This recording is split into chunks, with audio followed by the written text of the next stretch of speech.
धर्म, आस्था आणि श्रद्धा ज्या कुंभमेळ्याकडे करोडो भाविक अत्यंत श्रद्धेने बघतात, त्याच नाशिक त्र्यंबकेश्वर मध्ये होणाऱ्या आगामी सिंहस्थ कुंभमेळ्याला आता भ्रष्टाचाराचं आणि बोगसगिरीचं ग्रहण लागलंय. कुंभमेळा सुरू होण्याआधीच तो वादाच्या भोवऱ्यात सापडलाय. सुरुवातीला साधुग्रामसाठी लागणाऱ्या जमिनीवरील हजारो झाडांच्या कत्तलीचा वाद पेटला होता, परंतु आता हा वाद केवळ वृक्षतोडीपुरता उरलेला नाही, तर थेट 500 ते 600 कोटी रुपयांच्या बनावट टेंडर आणि वर्क ऑर्डर घोटाळ्यापर्यंत जाऊन पोहोचलाय.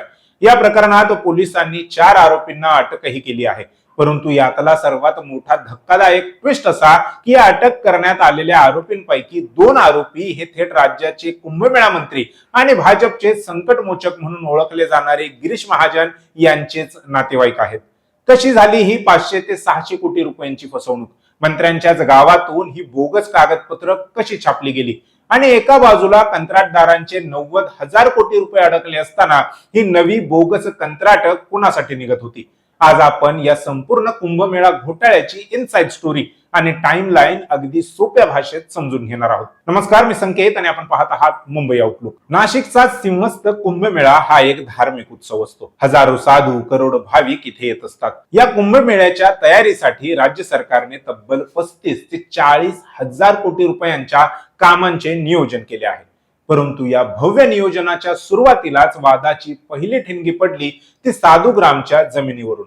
साधूंच्या राहण्याची सोय करण्यासाठी साधुग्राम उभारण्यात येत आहे.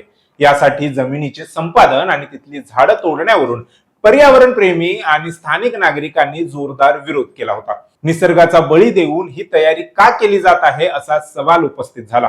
परंतु हा वाद शमतो न शमतो तोच नाशिकमध्ये एका भल्या मोठ्या बनावट टेंडर रॅकेटचा पर्दाफाश झालाय. कुंभमेळ्यात येणाऱ्या पोलिसांच्या बंदोबस्तासाठी लागणारे जेवण, पिण्याचे पाणी, गाद्या, बादल्या, चटया, चादरी पुरवणे तसेच सोलार पॉवर सिस्टम बसवणं यांसारख्या विविध कामांसाठी 500 ते 600 कोटी रुपयांची बोगस कामं दाखवून कंत्राटदारांना वर्क ऑर्डर्स देण्यात आले. कंत्राटदारांना वाटलं की हे सरकारचं अधिकृत काम आहे आणि कामांच्या बदल्यात त्यांच्याकडून कोट्यवधी रुपयांची ऍडव्हान्स रक्कम उकळली गेली. आता प्रश्न असा पडतो की कंत्राटदारांनी यावर विश्वास तरी कसा ठेवला? तपासात समोर आलेली माहिती ऐकून तुमचं डोकं चक्रावून जाईल. आरोपींनी नाशिक विभागाचे महसूल आयुक्त प्रवीण गेडाप यांच्या नावाने आणि एस अक्षराच्या बनावट डिजिटल सहीने हुबेहूब सरकारी वर्क ऑर्डर्स तयार केले. सरकारी शिक्के, हुबेहूब लेटर हेड आणि अगदी ओरिजिनल टेंडर नंबरचा वापर करून ही बोगस कागदपत्र तयार करण्यात आली होती. आणि सर्वात महत्वाचा खुलासा म्हणजे या घोटाळ्याची सर्व सूत्र थेट जळगाव जिल्ह्यातील जामनेर मधून हलवली जात होती. जामनेर हा मतदारसंघ कोणाचा? तर राज्याचे मंत्री गिरीश महाजन यांचाच. जळगाव मधील एका प्रिंटिंग प्रेस मध्ये ही बनावट सरकारी वर्क ऑर्डर्स छापली गेली होती. छत्रपती संभाजीनगर आणि मुंबईतील काही कंत्राटदार जेव्हा ही वर्क ऑर्डर्स घेऊन पडताळणी करण्यासाठी अधिकाऱ्यांकडे पोहोचले तेव्हा प्रशासनाचे डोळे उघडले. ऑनलाईन टेंडर्स प्रक्रिया नसताना ही ऑफलाईन वर्क ऑर्डर्स कशी काय वाटली गेली यावरून हा कोट्यवधींचा महाघोटाळा उघडकीस आला. या प्रकरणात पोलिसांनी धडक कारवाई करत आतापर्यंत 4 ते 6 संशयितांना अटक केली आहे.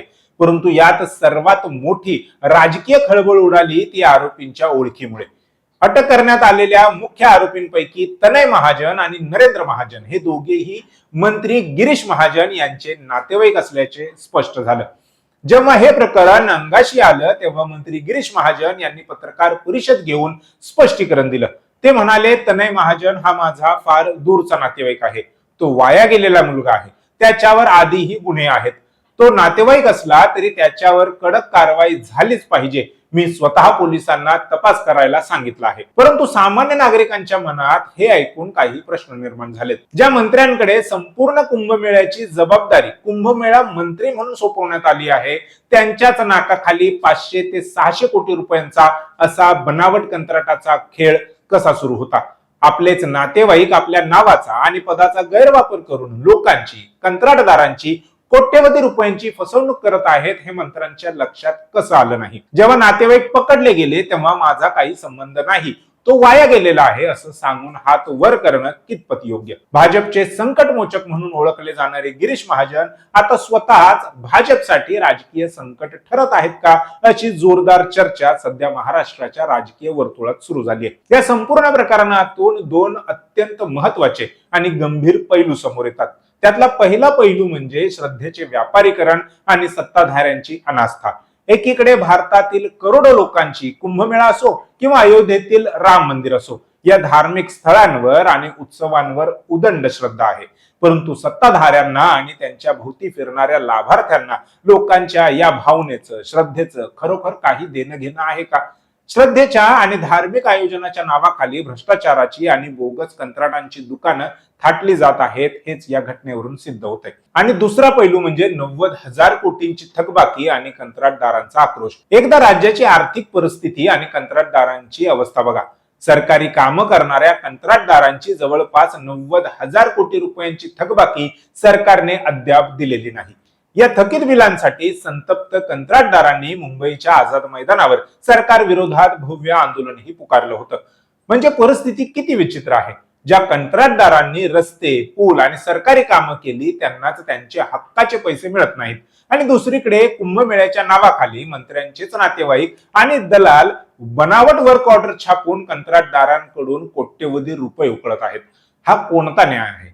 हा सामान्य जनतेच्या टॅक्सच्या पैशांचा आणि कंत्राटदारांच्या कष्टाचा अपमान नाही का? साधू ग्रामसाठी झाडं तोडण्याच्या निर्णयापासून ते आता 600 कोटी रुपयांच्या बोगस टेंडर घोटाळ्यापर्यंतचा हा संपूर्ण प्रवास पाहिला तर नाशिक कुंभमेळ्याच्या व्यवस्थापनावर आणि पारदर्शकतेवरच मोठे प्रश्नचिन्ह निर्माण झाले आहे.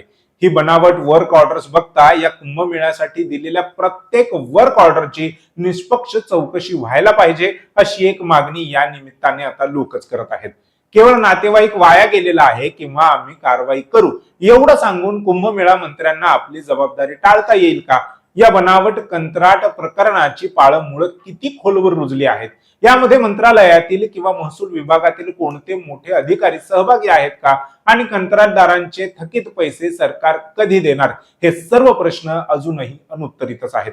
अपेक्षा आहे की या सर्व प्रश्नांची उत्तरं लवकरात लवकर मिळतील.